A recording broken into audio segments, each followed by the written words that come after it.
I was about 7 years of age, and it was a dark, cold winter night, and my father and I had just finished saying goodbye to our family members. It was Christmas Eve, and my aunt and uncle had just went home from visiting.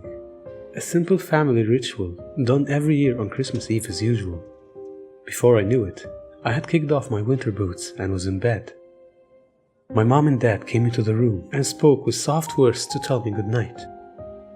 I couldn't wait for Christmas. It was my most favorite holiday of the year. The presents, the family dinner, everything just seems perfect when it's the holiday season. Well, at this point I couldn't go to bed, thinking of Christmas and wondering what could possibly be under the tree. But inevitably, my eyelids grew heavier, and the light glow from the moon reflecting off of the snow was too soothing. Soon, I was fast asleep. All of a sudden, I was awake. Thinking it was Christmas, I was overjoyed to go open up presents. But I heard something odd, and my parents were usually up and making breakfast. I'm a pretty heavy sleeper. I heard it though it was a mumbling sound, but not a "oh my god, it's a monster" sound, but just enough so that I could hear it. Added on to the strange noise, I also heard big thumps for footsteps. We have wooden floors, so those of you who do, you know what I'm talking about. Which was strange, because even my father didn't make thumps that loud when he walked. So, the curious and carefree child that I was went to investigate the noises. I checked upstairs, my parents' room, the bathrooms, everything, but found nothing. So, the only two places left were the living room and the kitchen. When I stepped into the living room, I had found the source of the mumbling. It was my mother and my father tied up in a rope, with cloths around their mouth in front of the Christmas tree and all the presents. Suddenly, I went to shock, and my parents weren't ones to play pranks either. Being scared, I rushed to the kitchen to fetch a knife to cut the rope.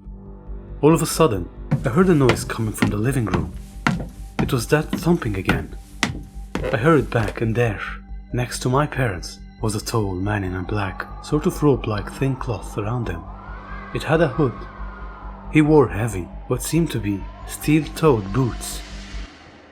The most defining characteristic this mysterious man had was the mask he wore. The mask was black. It had huge holes for the eyes, rimmed with metal. There was a long plastic-looking string that was tied in a tight knot to keep the mask on. But the thing I remembered most was the horrifying black beak on the mask, it curving downward almost like a hellish bird from a nightmare. Only this was real life. I was frozen, in shock, standing there as the hell bird stared blankly back to me, as though eating the very soul within my body. I did nothing, and seconds felt like total hours, until finally the birdman spoke in a very light, formal, yet wisp-like voice, also revealing that he was a man, whether it really was a man or not. "I am the bringer of Oblivion." "What do you plan on doing, you bastard?" He simply snickered. Behind him, I noticed he had a bag. He reached into the bag and pulled out a gasoline tank and started dousing my parents with the gas. I went to attack him, but he punched my stomach and I fell to the ground. It felt like he also broke some of my ribs. "Now, let's not be that way, okay? I expected you would sit and behave like a good little boy." He started covering the tree, the presents with the gas, and then threw the tank down, it also spilling gasoline everywhere.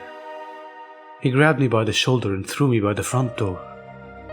"Merry Christmas," he said, dropping an enclosed envelope and a mask identical to his.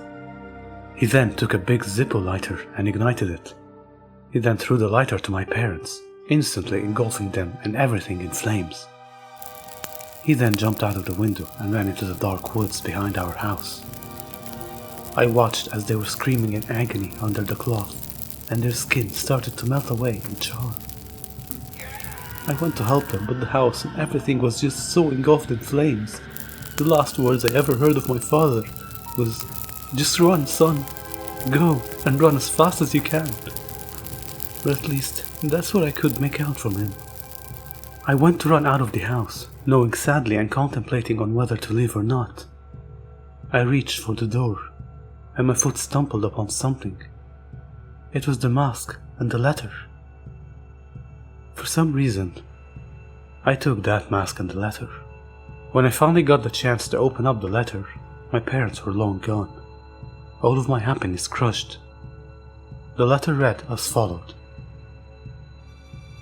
From the bringer of Oblivion. I knew you would keep this. Hello. If you're reading this, then that means you are very lucky. I am the bringer of Oblivion, and this is your letter of Oblivion. As this letter was a mask I left with you as well. But more importantly, I left you with something much more. Anger.